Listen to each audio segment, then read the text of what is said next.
Good evening, everybody. We're back in the studio, Lowcountry Conversation after hours, and this is a special one. I've got my friend Trey Evans in, and we're going to talk about cigars, life.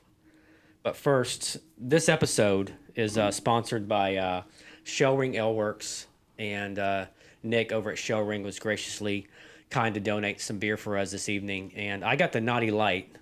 What'd you get? So I actually got the Aria's Amber Okay. Lager. Okay. This is probably one of my favorites that they have. Okay. So I'm not. Hold on. Let's get the ASMR little sound. Oh yeah, and a little juice on you. Yeah. Salute. I'm not a big drinker. I drink socially, but I do enjoy a light beer. I had the pleasure of living in Germany for probably about 5 years, but it was 7th grade through 10th grade, 85 to 90. My stepdad had some beers, and it's kind of the classic pop top bottle, and it was cold during the winter. So I remember going out on the back patio and seeing his beer bottle sitting there. Yeah. And obviously I didn't drink any of that, but I've never liked the dark beer. Oh. How about you? So honestly, for me, I do prefer a darker beer. Okay. Porters, stouts, those are really my go-to. As you know, with Shell Ring, they have their core beers, and then they rotate beers. They do.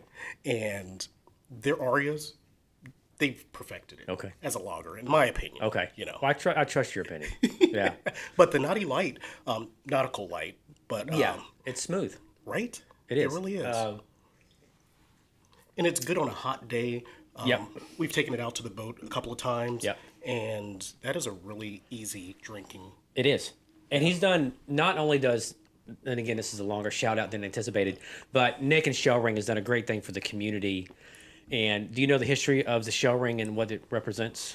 So I know when you come into Shell Ring Ale Works, they actually have, a picture of Yep. the oyster shells and Yep. everything like that. And I have been told the full story behind it, but why don't you share that? Well, I'll tell you what I think I know it's about, because Nick and I had a conversation before. But back in I think the Native American time period in the Low Country, they would have communal gatherings, and when their oyster shells, they would chuck them over their shoulders, and over time, it would build this ring of oyster shells, and that's the communal gathering that was happening in that area. So for what Nick has done to the community, he creates these events and this fun space for all family, for them to come, and they're actually celebrating their 2-year anniversary tomorrow. Kids are going to be there to have a no face painting, but they're going to have I think a bounce house and cake cutting around 1. So depending on when this airs, it might be a couple of days ago that this was. But if you go to Shell Ring, congratulate them on 2 years, and they've been a big asset to Port Royal, this north of the Broad in Beaufort, and for us at SK, because we've done some work with Nick, and we really appreciate it, Nick. Thanks. Now, I know that you said something about a bounce house that Yeah. you plan on having. Do you know if there's going to be an age limit or height limit? Because I would love to get in a bounce house. I'm just saying. I think I fit the criteria for both weight and height, to be honest with you. I'm 5'5". I'm actually the most I've ever weighed in my whole life. Ironic, I'm 140, 141. Healthy in a sense, but when I was younger, I was always 5'5" up until a certain point. But I was always small. So it's weird for me to be at my max weight that I've ever been. And, the muffin top, and then some of the pants aren't fitting right. And, it's a new experience for me.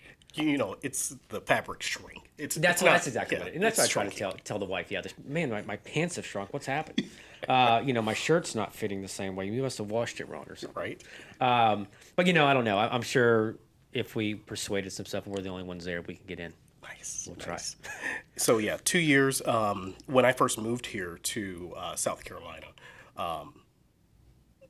that was one of the first places that I visited was Shell Ring, and it was back when they had the little community. Yeah. I forget what was it called. Beer garden. The beer garden. Community beer garden, The yeah. community beer garden. They had the live bands going. I would be sitting out there smoking a cigar Yeah. by myself, away from crowds Yeah, and for stuff, sure. because I like to be a little bit respectful and conscious of other people's space. Yeah, that's nice of you. But then, because of what he has cultivated and built, just that community aspect, a lot of people from the Port Royal area, they invited me into their groups, Yeah. even while I was smoking my cigar. Yeah, yeah. Well, that's good. It was awesome. So, Where are you from originally? so originally I'm from Dayton, Ohio. Okay. Born and raised. Didn't play basketball, so I didn't get any fights or anything like Yeah. that. But lived in California for Okay. about 4 years. Lemoore, California. My wife is active duty, Navy herself. Okay. And then, like I said, back in 22, yeah, about 22, we moved out here. Okay. It's a lovely area, and I've been here 27 years. This January was 27 years. And I wouldn't want to live any other place. No. There are some aggravations with traffic and things like that, but that's everywhere you're going to go. No CMs. Yeah, no CMs are literally the worst. But here's the funny thing. I just found out that even down in Florida, They're getting them, or they got them. yes, they Yeah. have no CMs down there too. Yeah. And I was actually shocked by that. I'm sure somebody from Beaufort or Lowcountry brought them down there and were like, gave them to them, kind of like kudzu. Kudzu is a weird thing that Anthony and I talk about, and kudzu is the plant that is evasive and it grows on these trees and it eventually kills them because it starves them of their oxygen and stuff. But it grows at like a foot a day, something outrageous like that. Wow. But there's no kudzu environmentalists talking about it. It's a whole nother rant. Yeah, But, I've never even heard of really, a kudzu I think it's plant. KUDZO maybe. Okay. Correct me if I'm wrong. And that's local here. Mm-hmm. Wow. Okay. Anytime you ride down the freeway or 95, or I don't see it so much in Beaufort, but you'll see it where they're living on the outside of, say, these palm tree or pine trees and things like that. They Yes. live on the outside, and that's them. They obviously die off in the winter Uh-huh. because then the tree's exposed. But yeah, Kudzu. shout out to kudzu. So let's talk about cigar smoking in general. How did you get involved in that? Wow. Do you want the abridged version or the long version? Give me the abridged. Yeah, Cliff Notes. Okay. So back in 2005, I actually got into cigars. Okay. I was in Iraq at the time, Okay. stationed with 3-4 in the Husayba province. And on the 1st and the 15th, I would actually enjoy a cigar. Okay. I would order it through Cigars International. At that time, that was the only website that I knew of that would deliver to FPO APs Wow. internationally. Yeah. So, and I tried to figure out exactly what cigar it was that I had. I know it was a Romeo y Julieta, but I don't know, the varietal Okay. that it was. So right now you're speaking all Greek to me. So is it based on the tobacco leaf is what determines that and how it's processed, almost like how coffee beans are? Correct. So a cigar is made up of the filler, which is the inside, Okay. the binder, and then also you have the wrapper on the outside. So you have Okay. potentially 3 different types of leaf that makes up a cigar, but That's interesting. it's not chopped up or anything like that. It's full Okay. leaf Okay. tobacco, full filler, Okay. long filler. No other additives or anything like that. Okay. So when you're talking about the different types of cigars, you can have a Romeo and Julieta, but because of the different blends of tobacco, and it's all indicative of the region where it was grown, the soil, the environment itself, the water, the pH levels, it imparts different flavors. So that's why when you go and you look at a Rocky Patel, you have all these different names, Okay. like, the decade or the vintage 1990, vintage 1992. It's all because of the sourced tobacco and the blends that they made. Okay. So I actually reached out to Cigars International in an attempt to find out my very first order. Mind you, that was from 2005. Okay. No records. No records. Yeah. So they could not help me because I would love to come onto the show and tell you. Of course. "Oh, so I had this Yeah, Romeo yeah, and Julieta. Yeah. No idea. No idea. I was just ordering it because it was something to do. It was a way to celebrate. On the 1st and the 15th, just got paid. Okay. And I was still on the right side Yeah. of the earth. Yeah, for sure. Understood. Rightfully so. Yeah. Now, did anybody else with you smoke as well, or were you kind of a solo, or did you start anybody else to smoke after you started? So it was actually me smoking by myself. It started Okay. off like that. And then it's crazy because there was a, I don't want to call them a faction, but they were civilian contractors that were out there with us. Right. Now, they had their own tents and stuff like that. Okay. We were instructed because we were military and they were contractors. I was in the medical field. Okay. So we were told that we weren't supposed to give them any treatment and stuff like that. When you're in a zone like that, if they need help, you're going to help. Right, right, for sure. So there was a time where we actually did have cigars together. Okay. But my love for cigars, it goes much deeper than just the stick and the Yeah. cigar itself. It took, fast forwarding to 2012, got out the Navy back in 2009. Fast forward to 2012, a buddy of mine took me to my very first cigar lounge, Wow. and I actually got to see the culture for what it is. Okay. And I fell in love with the culture itself because, like I said, it's not the stick itself, it's the conversation. Everybody likes to tell you what their favorite cigar is Okay. and why.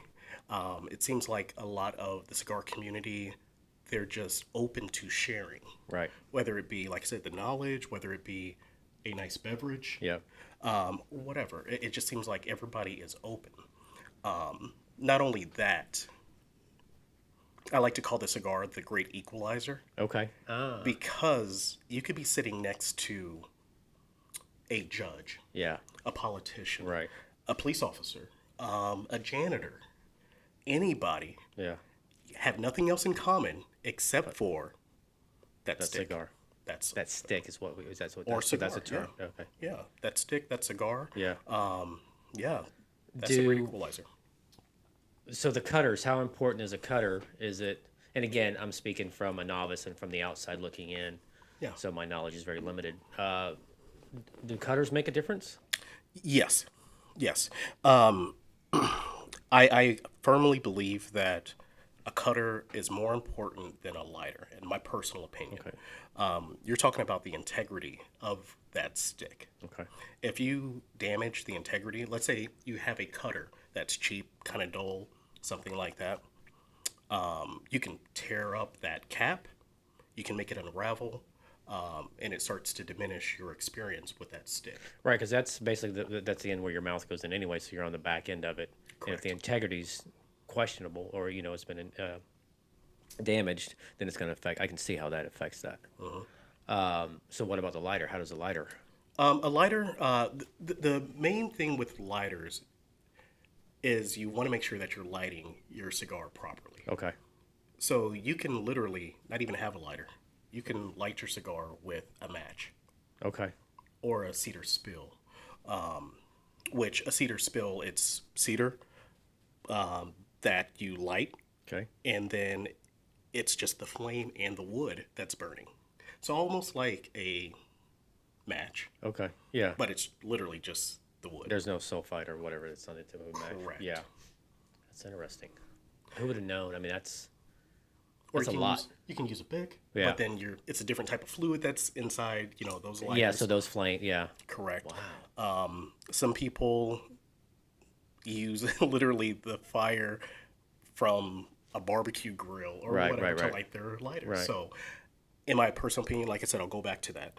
The cutter is the most important thing. Okay. So out of all that, does the band that wraps around that the seal, or basically, I guess the manufacturer, does that play any effect into that, or? So you're saying the band itself that's around? Yeah. So that has all the artwork and stuff Yes, like exactly that. right. Yeah. So that's literally marketing. Okay, so that's the only way that you can tell because from the outside looking in, they feel and they look the same, right? For the most. Well, again, from a novice, Yes. because I'm looking at for me it's okay. They all look the same, yes. Yeah. To you, except for lighter, darker. Like that's Okay, really what you're okay, seeing, correct? okay, yeah. So if you look at a cigar, you could have some that are the wrapper itself, and when I say the wrapper, it's the outside leaf. Okay. That can be a lot more oily. It can be not as oily and just literally kind of grainy. Okay. So there's different levels to it as well too. Okay. That's interesting. Does your wife smoke? She does not smoke cigars, Okay. but she does not prohibit me from smoking cigars. Right. Well, that's a positive thing as well. Yes. Is she in vicinity when you smoke? I mean, is she bothered by the smell, by any of it, or has she kind of come to terms with it and has accepted it and appreciates? She would love to appreciate it. Yeah. The major drawback for her is it gets into her hair, and Understood. she has to wash her hair more More often, often. Yeah. and that's really the big bother for her. Okay. So I had a stick earlier. I was Yeah. sitting on the back patio. She came out there and gave me a hug. We Yeah. talked a little bit and Yeah. everything. So, like I said, she's not 100% opposed to it. She will not. No, let me take that back. She tries not to go to lounges with me. Okay. Because not all lounges have really good air systems. Some Right. have Right. really good, Right. air quality systems, Yeah. HVAC systems that draw out the smoke. But for the most part, a lot of that cigar smoke stays inside of a lounge. Yeah, obviously I can envision that. Are there any lounges locally that you go to? Or is there? Oh yes, yes. So there are actually in the local vicinity here, here in Buford, you have two locations. Buford Tobacco. Okay. It's in Port Royal. Sorry about that, not Port Royal. It's Paris Island. Okay. Which is right over there by. Yeah, which is still Port Royal. Oh, okay. It is. Yeah, yeah. Yes. Paris Island's been annexed into Port Royal, and they're part of the yeah, yeah. So they are Port Royal. So I was right. So you're right. Yes. Yes. So, yes, so you have the Port Royal location, which is Paris Island, Yeah. right over there by Food Lion. Yeah. You have the downtown Buford location. It's all called Buford Tobacco. Okay. And then you have Bluffton Tobacco, which is, it's Bluffton, Yeah. but it's in Okatee. Okay. So Right there at the 278 loop, almost where you run it to head into Bluffton. right before you hit Ashley Furniture. I know it's on the right hand side. Correct. Yeah, it's on that little strip mall. It's got a big old sign that's oversized. It's black and yellow and red or whatever it says. Yeah, I know exactly where it's at. Yeah, Bluffton Tobacco. Yeah. Raj, he owns all three of those locations. Oh, wow. And his selection is phenomenal. And he probably has some of the best, like I said, selection, and then also the price point is really good. It's really good. Okay. Then you have, if you drive a little bit further out, in Bluffton proper, I guess, Yeah. you have Peaceful Henry's. Okay. And that lounge is really phenomenal. Is it? Oh, it is. Does Vinyl that records. attract like Hilton Head clients or Yes. Yeah. Yes. Is it is it a hobby? Is it what would you categorize it as? A pastime, a hobby, an obsession? Depends on who you're speaking to about. You can consider it a hobby. You can consider it a passion. Okay. You can also consider it meditative as well too. I understood. Okay.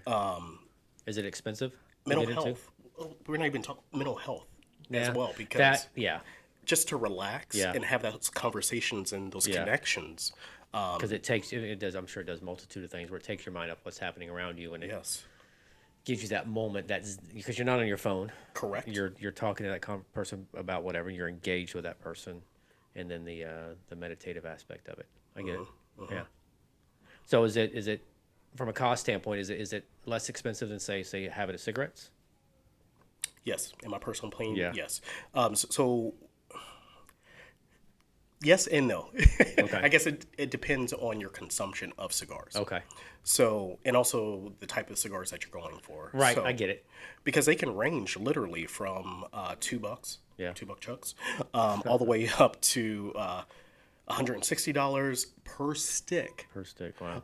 And some even higher than Yeah. that as well too. If you're talking about trying to obtain some Cubans or something. I was just like gonna that. say. So is that still we're not still allowed to have Cubans? Correct. Okay. Oh well, no.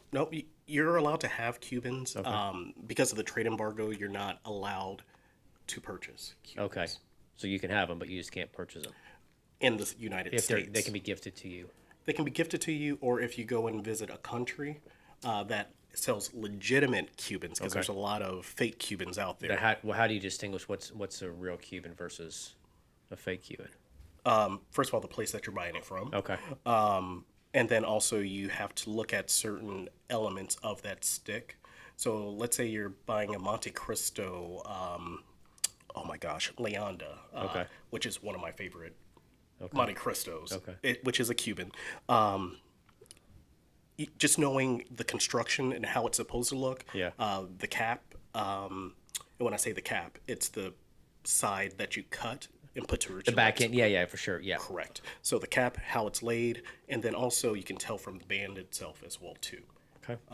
You'll get a lot of counterfeit Cubans pretty much everywhere, but Right. Mexico is probably Number one. yeah. Yeah. What's the most expensive cigar you've smoked? Monte Monte Cristo. Cristo. Yeah. Yeah. And what is that per stick? I can't remember off the top of my head. That was actually gifted to me. Okay. And I was in Vegas at the time celebrating my birthday. Oh, So nice. I can't say exactly how much that one was. Yeah. But I actually will backtrack and say that the most expensive stick that I've purchased would be an Opus X, which is by Arturo Fuente. Today is Friday, so Yeah. in the cigar community, there's something called Fuente Fridays. Okay. Happy Fuente Friday if you celebrate. But it's the Dubai. So it's the Opus X Dubai, which you can only get in Dubai, Dubai. unless you know somebody who's been to Dubai Right. and brought it back. Okay. So I purchased that one 2 years ago, and it's sitting in my humidor right now for a special occasion. What is it? What's the special occasion? If we, so I, me and my wife currently do not have any children, but once we do have our first child, that will be the one that I smoke. I get that. I think I paid about $2.25 for that. Okay. Stick. Do they increase in value over time? They can, depending on the market itself. Okay. So if there's a demand for it, Yeah. and it's not readily accessible, but you have somebody who's held on to it for Right. 10 plus years. One thing that you'll notice with cigars is as they sit, the flavors start to mellow out. Okay. So you can age a cigar, but do you really want to? If there's notes in the cigar, whether it's pepper, whether it's a little bit too spicy or anything like that for you, Yeah. and you want to mellow that out, age it for a while. Okay. And those flavors will start to mellow. Got it. Okay. Is there a particular beverage that you drink with yours? What seals the deal? What's the best combination for you from, say you have a $2 chuck? Does it matter the quality of the cigar and the drink? So let's start with that. So if you have a $2 chuck, do you go with whatever, and then say you have your Monte Cristo, Crisco or Cristo? Cristo. What is it? Cristo. How does it vary? So everything you consume will change the flavor of the cigar or enhance the flavor of the cigar. So depending on what you just had to eat, Yeah.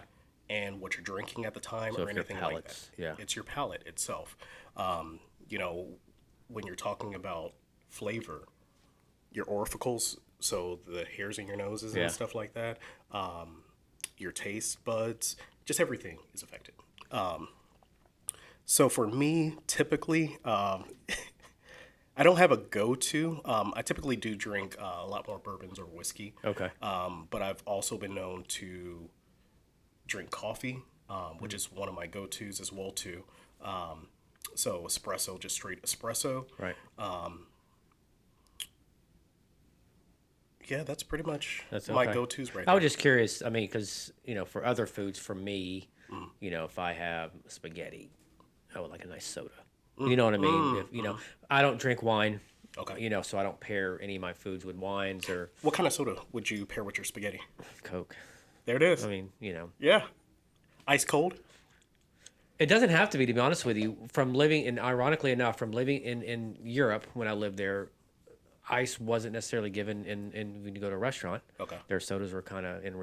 So what I found, and there's some literature with this, but when you put ice in a soft drink, it changes the flavor profile of that drink. And that's even it's just crazy to me, like how McDonald's has their Cokes, certain sugar to water or corn syrup ratio, as far as everybody else.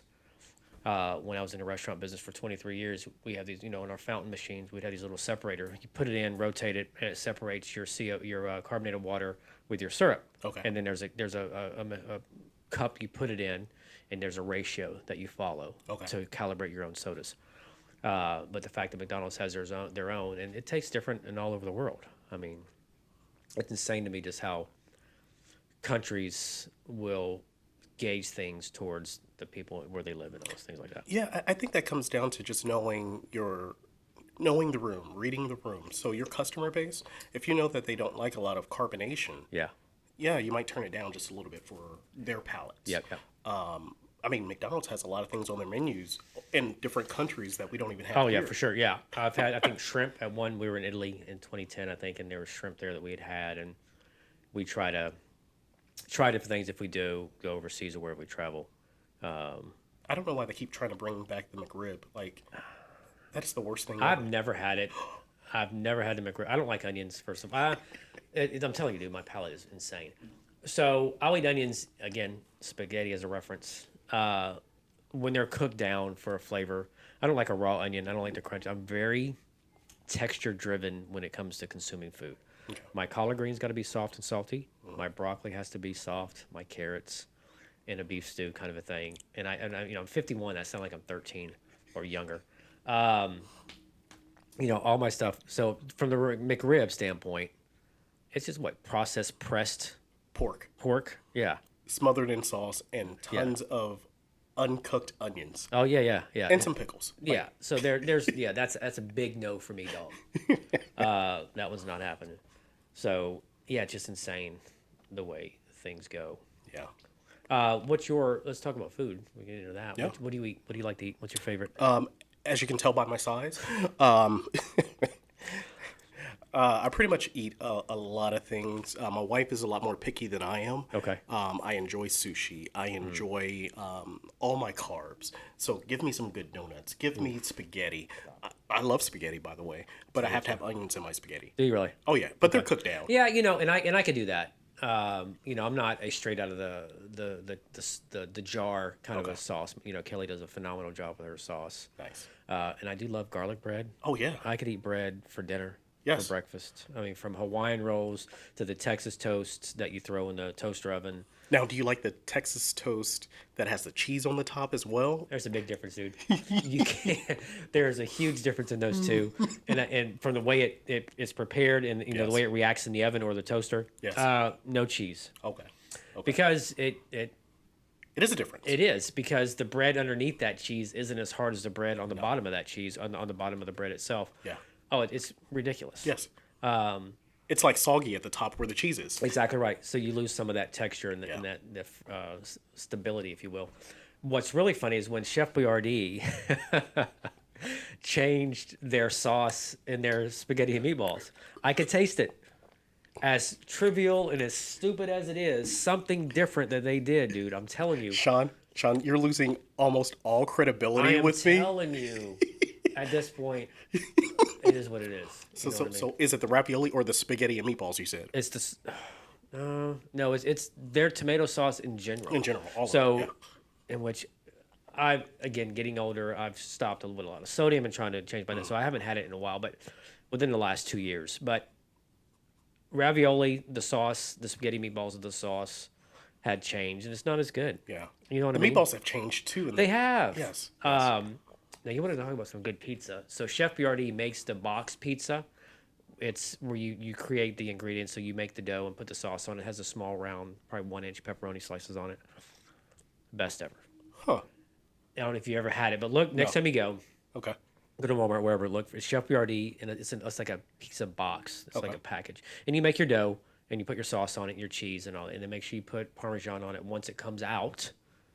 When it's still hot, throw your Parmesan cheese on it, and it could be the plastic up grated, crappy, which I prefer with the green container. Green container. Uh huh. Yeah. And again, we've switched over to a more wholesome Parmesan cheese. It's not the same. Though. It's no. It's not. But I take it for what it is. I want to live long, so I'd Yes. like to be a little healthy if I can. But try that if you do. Let me know what you think about it. And anybody at home, if you've ever tried it, let me know. So I'm going to be honest with you. I probably won't try it because my primary care, he literally just called me fat. So I went in for my, evaluation yearly and stuff like that. I lost 10 pounds from the previous year. Okay. So how do you celebrate? So you celebrate with a pizza. No, I can't celebrate because so it's one of those compliments like, good job. You lost 10 pounds, but you're still fat. Yeah. Wow. Yeah. And he's coming from a place of love because No, it's, of course. and it hurt. It hurt my feelings. Yeah. It did. I'm going to Yeah, be honest. I with get you. it. I cried inside a little bit. Yeah. I actually did. I was having eye contact with him, but I was like hardly responding to him because I was Yeah, trying for to sure. process what he Yeah, was yeah, saying. yeah. He's like, "I'm not calling you fat, but you need to lose weight." Yeah, you just called me fat.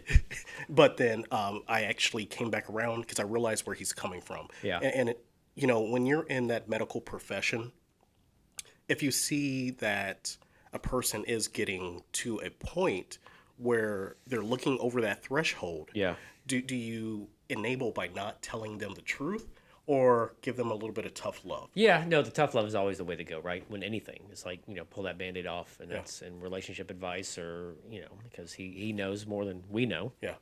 And as long as there's no ulterior motive for him, and it's not like he's trying to put you on anything to get a kickback from insurance, and we Correct. know how all that goes. Correct.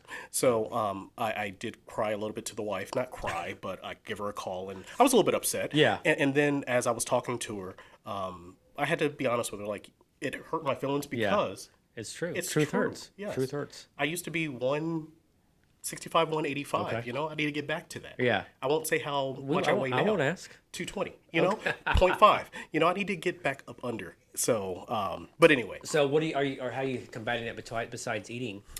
Are you exercising? So that's the point that I need to get to. Yeah. And that's what I told him. So It's tough. even though I have been portion controlling myself, when I'm starting to get full, not full, but starting Yeah. to, I stop eating. Yeah. Also, I've integrated because my day job outside of student relief, I do have a day job. It's a sedentary type job. Okay. And I've instituted a sit stand desk, and throughout the workday, I'm literally going from sitting to standing and moving around and stuff like that. Have you incorporated the ball, the big exercise ball that people sit on sometimes? no. And I think that's supposed to help with core, Yeah. but that's advanced level stuff. Yeah, I need to start like small. Yeah, no, for sure. Standing first. Yeah. Climbing 5 stairs a day. Getting old sucks. It does. It's insane, and how that you hear it when you're younger, and it's not for the faint of heart, but you're changing your lifestyle, what you're eating, and getting up in the morning feels a little bit different. Running upstairs is a challenge, and and Kelly's always told me, just because you're skinny doesn't mean you're healthy. Yeah. And Yeah. And I will say it's easier to gain it than it is to lose it. 100%. And then also the choices that we make. So you're drinking a Naughty Light, which it only has, I can't remember how many calories, but it says it on the can somewhere there. Yeah. By Shell Ring, but or maybe it doesn't. But it's a lot less than the amber lager that I'm drinking. You got to pick your battles. You do. So the Naughty Light, going back to Shell Ring, shout out to them. Full flavor light beer. Yeah. I really do enjoy that. Yeah, I do too. And this one's almost done. So with that, I appreciate you coming on. I think we definitely need to do this more often. Maybe it's once a month we come in and have a conversation. Oh, definitely. And just kind of talk about what we've got. So we hope everybody enjoyed it. Student of the Leaf. Look for them on Instagram, Facebook, YouTube, and your podcast on Buzzsprout. It should be pushed out to all the platforms. all the platforms. Yeah, because we use the same platform to push our stuff. Yeah, so look for Student of the Leaf on all your podcast applications. And Trey, I appreciate it, man. Thanks for having me. All right, thanks everybody. Bye.